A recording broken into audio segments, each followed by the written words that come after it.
ہے جی کہ میرے سارے اس کام کی بنیاد یہ ہے کہ میری جو ہے نا ہم جو ہے وہ علمی کتابی ہیں، ہم بابی نہیں ہیں، یعنی مرے ہوئے بابوں کو للکارنے والا زندہ فرعون کے سامنے سجدہ ریز ہوا یہ المیہ ہے میرے پاکستانیوں.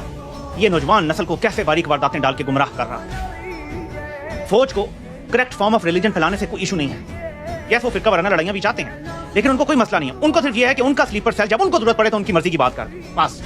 یہ ایسے گیم ڈالی جاتی ہے. اور میں آپ کو بتا رہا ہوں کہ انجینئر صاحب نے یہ جو خدمت کر دی ہے نا اس کے بعد ان کو اس ملک میں 100 خون معاف ہے. فوج کی ایسے وقت میں ایسی خدمت کر دی ہے، ایسا بیانیہ بنانے کی کوشش کی ہے کہ یہ آپ کیمروں کے سامنے کسی کو قتل بھی کر دیں میں آپ کو لکھ کر دینے کے لیے تیار ہوں، اس شخص کا کوئی بال بھی کا نہیں کر سکتا کیونکہ یہ ایک دجالی نظام ہے. اور جب آپ دجال کو سجدہ کر دیتے ہیں تو دنیا میں کوئی آپ کو ہاتھ نہیں لگا سکتا. شرط ایک ہی ہے دجال کی جو اس ملک میں ہے اور وہ پاکستانی فوج ہے اور اس کا سربراہ ہوتا ہے جو کہتا ہے ہمیں سجدہ کرو گے تو تمہارے اوپر دنیا وار کے رکھ دیں گے. اب اس شخص کے اوپر دنیا وار دی جائے گی لیکن قرآن میں کچھ اور بھی لکھا ہے. تم نے دنیا خرید لی ہے جس کا مفہوم ہے تم نے دنیا کی زندگی کی خاطر جو ہے اپنی آخرت قربان کر دی ہے.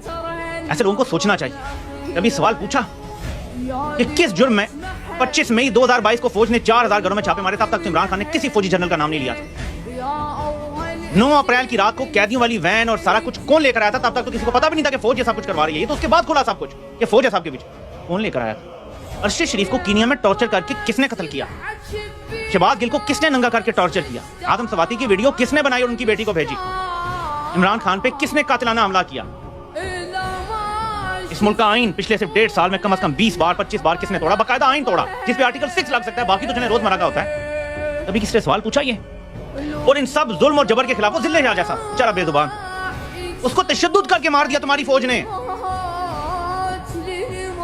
میں رب کعبہ کی قسم اٹھا کے کہتا ہوں کہ موجودہ دور میں جو اس فوج کا ابھی سسٹم چل رہا ہے، جو اس کا سربراہ ابھی کر رہا ہے، یہ سب سے بڑا فتنہ ہے. یہ اسرائیل اور بھارت سے بڑا فتنہ ہے اس ٹائم. میرے ساتھ مناظرہ کر لے انجینئر، میں ثابت کروں گا کہ اس ٹائم موجودہ دور میں یہ نہیں کہتا کہ for all times to come, موجودہ دور میں پاکستان کی فوج اور اس کا سربراہ سب سے بڑا فتنہ ہے. اگر فتنہ قتل سے بڑا جرم ہے تو اس سے بڑا فتنہ کوئی اس ٹائم دنیا میں نہیں جو یہ شخص کر رہا ہے.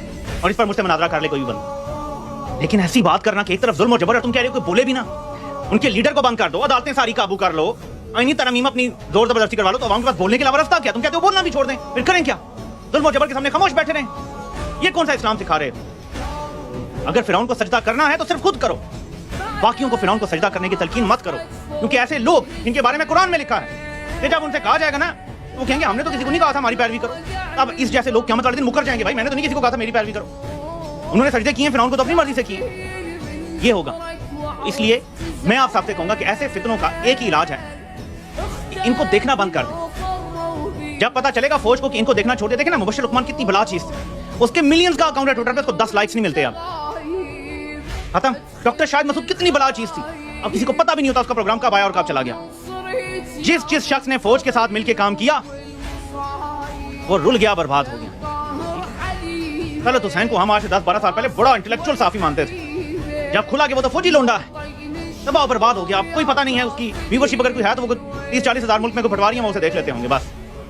ایسے ہی آپ نے ان کو اوبلیوین میں بھیجنا ہے، ان کی ویورشپ ختم کریں. کیونکہ میں آپ کو ایک بات بتاؤں کہ بندہ کسی ایک چیز میں جھوٹ بول سکتا ہے نا، اس کی کسی بات پر یقین نہیں کیا جا سکتا. ایسے شخص کی کسی گواہی پر یقین نہیں کیا جا سکتا جو جھوٹ بول سکتا ہے. کیا اس شخص نے آج تک قاضی فائز عیسیٰ کو سپورٹ کرنے پہ معافی مانگی ہے؟ وہ تو اس کا ہیرو ہے. قاضی فائز عیسیٰ جس شخص کا ہیرو ہو، کیا وہ مذہب کے بارے میں کوئی سچی بات بتائے گا؟ میرا آپ سے سمپل سوال ہے. اب مجھے بہت سارے لوگ کہیں گے نہیں یار وہ تو مذہب کے بارے میں یہ بھی اچھی بات کرتا ہے، یہ بھی اچھی بات کرتا ہے. میرا سمپل سوال ہے، جس کا ہیرو عاصم منیر ہو، جس کا ہیرو قاضی فائز عیسیٰ ہو، کیا وہ کوئی بات درست کر سکتا ہے؟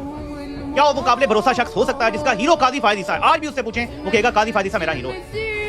کیا وہ درست بات کر سکتا ہے کبھی؟ سوچئے گا اس کے اوپر جو بھی لوگ کوئی دیکھتے ہیں یا اس کے کلپ شیئر کرتے ہیں. کیونکہ پاکستانی قوم میں بڑا شعور آ گیا ہے اور اس شعور میں اضافہ ہونا چاہیے، کمی نہیں آنی چاہیے. یہ بہت امپورٹنٹ ہے.